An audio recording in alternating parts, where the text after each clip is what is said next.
Hello friends, मैं गौरव और आज की ये वीडियो में कोई स्टोरी या कोई पास्ट की बात करके नहीं बल्कि एक क्वेश्चन के साथ स्टार्ट करना चाहूंगा। और क्वेश्चन ये है कि अगर तुम स्पेस में जाना चाहते हो या स्पेस के बारे में पढ़ना चाहते हो तो तुम किस ऑर्गेनाइजेशन को अप्रोच करोगे। आई नो तुम सब में से 99% लोग ऐसे होंगे जिनके मन में सबसे पहले नासा ही आएगा। पर friends, you will actually be shocked to know कि यूएसए के अलावा 72 ऐसे देश हैं जिनकी अपनी खुद की स्पेस एजेंसी है। और अभी मैं तुम्हें जो बताने जा रहा हूं वो सुन के तुम लिटरली दंग के दंग रहने वाले हो। हम इंडिया वाले कई पिछड़े नहीं है, बल्कि हम तो टॉप 6 स्पेस एजेंसीज में आते हैं। Did you know that? But we are more interested to know कि इन 6 में से हमारा देश कौन से नंबर पे आता है, राइट? सबसे पहले किस देश ने हमें हमारे सूर्यमंडल के बाहर की दुनिया से वाकिफ कराया? ऐसा कौन सा देश है जिसने स्पेस में सबसे पहले एक फीमेल, एक मादा को भेजा?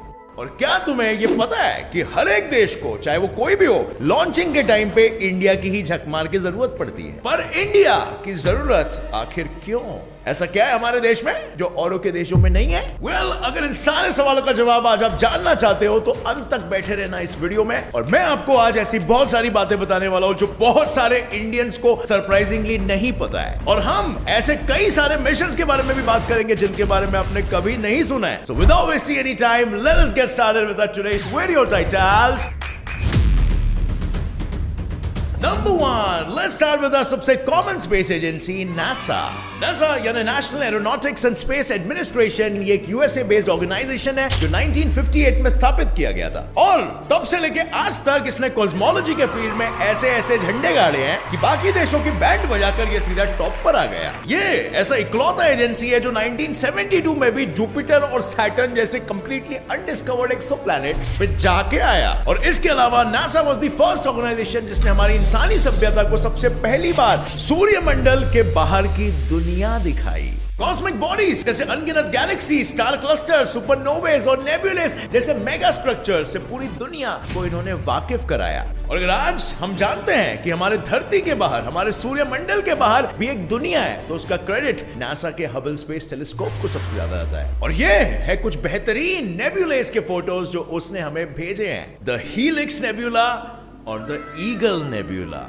Beautiful, right? Friends, as you may know it, America वो सबसे पहला देश है जिसे सबसे पहले इंसान को चांद पे भी भेजा था। मैं बात कर रहा हूं नील आर्मस्ट्रांग की, जिसने चांद की सतह पे अपना पहला कदम रखा था और यूएसए का झंडा गाड़ा था। और भाई लोग, मैं तुम्हें बता दूं, अमेरिकन गवर्नमेंट कोई छोटू मोटू खर्चा नहीं है, बल्कि हर साल $20 बिलियन का खर्चा नासा के बल पे उठाती है। और ये कोई छोटी मोटी रकम नहीं है, बल्कि इतने पैसे में हम इंडिया की आधी आबादी की गरीबी मिटा सकते हैं हमेशा के लिए। और चलो, ये तो स्पेस की बात हो गई। स्पेस के संदर्भ में नासा का नाम तो आते रहता है, लेकिन डिड यू नो कि नासा का योगदान कुछ डेली काम में आने वाली चीजें बनाने में भी है, जैसे कि ये स्क्रैच रेसिस्टेंट आई ग्लास लेंस। और ये है नासा द्वारा बनाया गया आर्टिफिशियल लिम्स। ये है मेमोरी फोम और ये सबसे इंपॉर्टेंट वाटर फिल्टर्स, जो पहले नासा ने वैसे अपने एस्ट्रोनॉट्स के लिए बनाई थी, मगर बाद में लोगों ने इसे अपने डेली यूज में भी इस्तेमाल करना शुरू कर दिया। सो अभी चलो थोड़ा आगे बढ़ते हैं और बात करते हैं दूसरे देश के बारे में। एक ऐसा देश जिसने हमें अमरीश पुरी से भी बड़ा विलन दिया और जिसके वजह से हम लास्ट 6 महीने से घर पे बैठे थे और अभी सिचुएशन सुधरते सुधरते थोड़ा बाहर निकलने मिला है। मैं बात कर रहा हूं CNSA from China national space administration. ये एडमिनिस्ट्रेशन स्थापित हुआ था 1993 में, यानी यूएसए के नासा के स्थापित होने के 36 इयर्स बाद। और ये फिगरेटिवली स्पीकिंग काफी लंबा गैप है और इतने समय बाद आने के बाद भी आज सेकंड नंबर पर ये है, जो कि काफी बड़ी बात है। और तब से यानी 1993 से लेकर आज तक इन्होंने स्पेस एक्सप्लोरेशन में कोई भी कसर नहीं छोड़ी है। इनफैक्ट इन्होंने तो काफी सारे स्पेसक्राफ्ट्स और सैटेलाइट स्पेस में भेजे हैं। और काफी सारे से मेरा मतलब है कि अगर हम अभी की बात करें यानी मार्च 2020 तक की, तो स्पेस में ओवरऑल 2666 सैटेलाइट्स हैं, जिनमें से 363 तो सिर्फ चाइना के ही भेजे गए हैं।